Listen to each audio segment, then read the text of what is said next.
ఇది చదివితే నిజంగా రాశి ఖన్నా ఫ్యాన్స్ ఆనందంతో ఊగిపోతారు. ఆమె తాజా ఫోటో డిస్క్రిప్షన్ పూర్తిగా ట్రెడిషనల్ గ్లామర్ అనే పదానికి నిర్వచనంగా ఉంది. చీర కట్టులో పాపిడి బిళ్ళతో, చేతికి గాజులు, సింపుల్ హెయిర్ స్టైల్, పద్ధతిగా ఉండే అమ్మాయిల అందం అలానే కనిపిస్తోంది. నిజంగా ఓ సాఫ్ట్ క్యూట్ లుక్తో మెస్మరైజ్ చేసింది. అలా సైడ్ లుక్లో ఆమె ఇచ్చిన పోజ్ నెటిజన్లను అమితంగా ఆకట్టుకుంటోంది.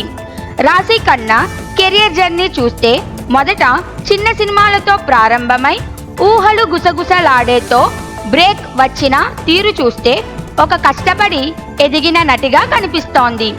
హిందీ, తమిళ్లో ప్రయత్నాలు చేసిన తెలుగులో ఆమెకున్న క్రేజ్ మాత్రం వేరే లెవెల్. ప్రస్తుతం తెలుగు కథ అనే ఒకటే సినిమా చేస్తున్నా. అది మంచి హిట్ అయితే మళ్ళీ టాలీవుడ్లో బిజీ అయ్యే ఛాన్స్ ఉంది. ఆమె లుక్, ఫిట్నెస్, స్క్రీన్ ప్రెజెన్స్ అన్నీ చూస్తే మాత్రం ఇంకొన్ని బిగ్ ఆఫర్స్ రావాలి అనే ఫీలింగ్ మిగిలిపోతోంది.